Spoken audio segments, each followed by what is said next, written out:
আসসালামু আলাইকুম। সবাইকে ঈদ মোবারক। সকাল, সকাল ঘুম থেকে উঠেই দেখতেই পাচ্ছেন কি করতেছি। গতকালকে রাতে আমি অনেকগুলো ডেজার্ট আইটেম রান্না করে রেখেছিলাম। জানি সকাল, সকাল ঘুম থেকে উঠে এগুলো করা পসিবল নয়, তাই রাতে করে রেখেছিলাম। যেটা কমন কিছু ডেজার্ট আইটেম থাকে আমাদের ঈদে, সেটা হচ্ছে ফিরনি, পায়েস, পুডিং। এগুলো তো সবার বাসায় আজকে হচ্ছে, তাই না? আমিও কিন্তু রাতে এগুলো করে রেখেছি। সকালে জাস্ট এখন প্রসেস হচ্ছে এটাকে কাটিং করে দিব। একটু ছোট সাইজ করে পিস করে নিব। কারণ হচ্ছে আমাদের মুসলিমদের নামাজে যাওয়ার আগে যেটা হয় একটু মিষ্টি মুখ করে যেতে হয়। জানি না এটা কতটা ইসলামের দৃষ্টিতে আমি জানি না। তারপরেও সবাই এটা ছোটবেলা থেকে দেখে আসছি। তাই এখন আমাদের নামাজে যাওয়ার আগে যাতে একটু, একটু করে ডেজার্ট আইটেম খেয়ে যেতে পারে, তাই আমি সবগুলো ফ্রিজ থেকে নামিয়ে সুন্দর করে কাটিং করে রেখেছি। এখন যার, যার যেটা পছন্দ সে সেটা খাবে।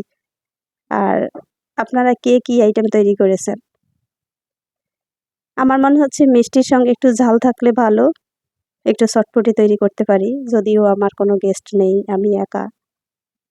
তাই আমার এত ঝাল কিছুর প্রয়োজন নেই। মনে হচ্ছে আমি তো মিষ্টি লাভার। আমার জন্য এটাই যথেষ্ট। তারপর হচ্ছে অনেকেই বলেন যে পুডিং জমে না, পুডিং এই হয় না, কালার আসে না। অনেক কিছু প্রবলেম হয়। আমার দেখতেই পাচ্ছেন আমি কত সহজে তৈরি করে ফেলেছি এই ছোট্ট এই পুডিংটা। এখানে আমি ৪ টা ডিম দিয়ে পুডিং তৈরি করেছি। ১ লিটার মিল্ক ভিটা আর সঙ্গে গুঁড়ো দুধ দিয়ে ৪ টা ডিম দিয়ে সুন্দর করে এই পুডিংটা তৈরি করেছি। দেখতে পাচ্ছেন কত সুন্দর কালার এসেছে, বাহিরে ভিতরে সবকিছু অনেক সুন্দর হয়েছে। যাই হোক এখন শুধু খাওয়ার পালা। খেয়ে যদি রিভিউ দেয় সবাই তবে কিন্তু অনেক বেশি শান্তি। সবকিছু রান্না করার পরে খাওয়ার পরে যদি বলে যে না এটা অনেক বেশি টেস্টি হয়েছে, তখন কিন্তু দেখতে পাবেন কষ্ট সব উধাও হয়ে যায়। দুপুরে তো স্পেশালি অনেক কিছু গরুর মাংস, মুরগি, চিংড়ি মাছ সবকিছুই থাকবে ইনশাল্লাহ।